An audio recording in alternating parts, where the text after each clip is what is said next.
Oke guys ya, selamat siang ya. Ini lagi santai, memang jam istirahat juga.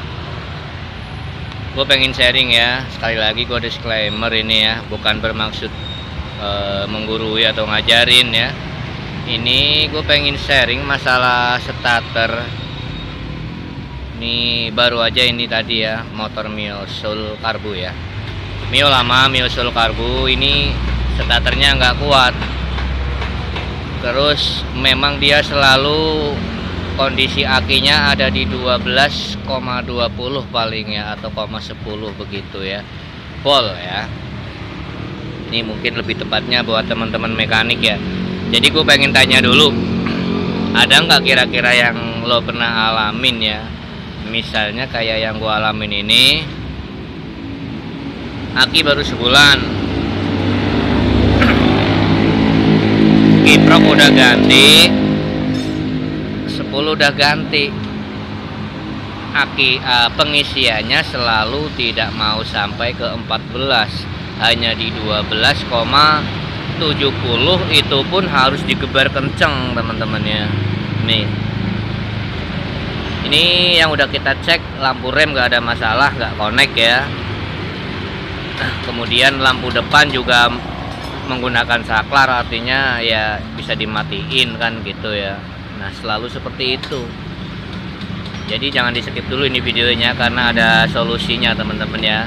Mungkin kebetulan ya, barangkali kebetulan kalian itu pernah ngalamin yang beginian.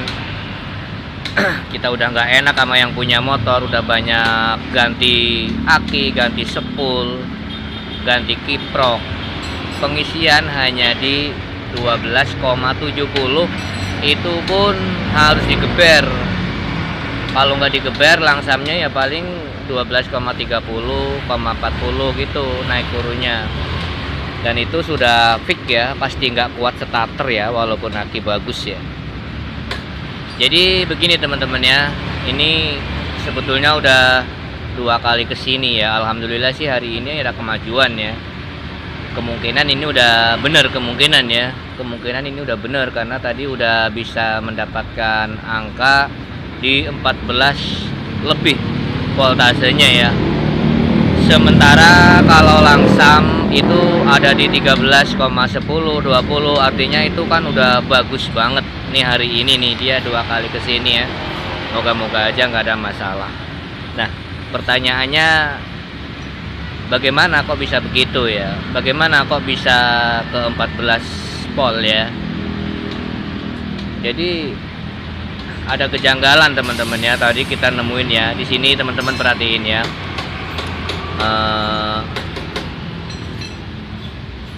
Awalnya nggak sengaja ya kita copot ya, temen ngelepas itu, kita dicopot itu bagian, diputus ya, nggak dicopot ya, diputus soket kabel kuning yang input ke kiprok ya, kabel warna kuning yang input yang masuk ke soket kiprok itu yang dari sepul teman-teman ya.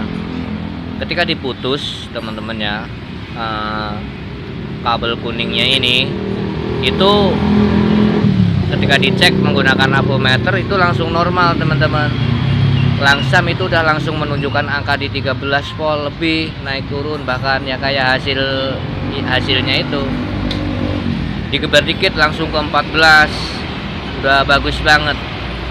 Nah, jadi memang seperti itu teman-teman ya. Kita nggak tahu ya, nggak ngerti. Mungkin teman-teman ada yang ngerti bisa berikan komentar ya. Jadi karena saya alhasilnya, endingnya ini saya mencurigai magnet, mencurigai apakah mungkin magnetnya ini sudah daya sedotnya mungkin ya, daya tarik magnet ini udah berkurang, nggak ngerti juga ya. Akan tetapi karena seperti itu, maka yang saya lakukan adalah tidak menghubungkan kabel kuning tersebut ya ke kiprok. Saya langsung copot tuh, endingnya begitu teman-teman. Saya langsung copot kabel kuning yang dari sepul itu melalui soket teman-teman, soket sepul ya, itu langsung diputus di situ teman-teman ya. Jadi lampu utamanya masih memilih menggunakan lampu LED teman-teman ya. Nggak masalah kalau aki bagus itu menggunakan lampu LED, nggak masalah, nggak akan seberapa mengurangi performa akinya gitu teman-teman ya. Nah, jadi di sini pelajarannya teman-teman ya, kalau teman-teman ngalamin hal yang kayak saya ini, kiprok baru, aki baru, spool baru, tidak mau juga naik itu voltasenya, bahkan cenderung turun, itu mungkin sama pengalamannya kayak saya ini, akan tetapi tidak ada yang bisa kita lakukan selain memutus hubungan ya dengan spool lampunya. Jadi spool lampunya itu diputus, baru itu bisa naik voltasenya. Dan untuk lampu utamanya dan lampu senjanya, lampu malamnya itu bisa ngikut ke menggunakan arus kontak aja ya. Dan mungkin ini tidak hanya berlaku untuk Mio ya, mungkin buat motor-motor generasi lainnya ya, motor-motor yang brand lain ya, mau Honda mau yang lain, mungkin kalau motor-motor tua bisa jadi seperti itu. Apakah pertanyaannya, apakah gue sendiri tanya ini ya jadinya ya, apakah itu magnet itu memang sudah berkurang ya daya tariknya ya, atau bagaimana, nggak paham ya. Akan tetapi selagi kalian itu tidak berpikir untuk mengganti magnet karena mungkin alasan tidak ada barang atau gimana ya, solusinya bisa dengan cara tadi, spool lampu jangan digunakan, putus langsung melalui soket spoolnya ya. Soket spool ini ya, diperhatikan ya, begitu teman-teman ya. Itu udah naik, voltasenya udah naik. Barangkali ada yang punya pengalaman seperti ini bukan ngajarin ya, sekali lagi ya. Oke ya teman-teman ya, begitu ya informasinya hari ini. Terima kasih dan doa kami yang terbaik buat teman-teman semuanya ya. Semoga selalu diberikan kemudahan apabila ada yang sedang mengalami atau memiliki masalah ya. Amin ya robbal alamin. Dan wassalamualaikum warahmatullahi wabarakatuh.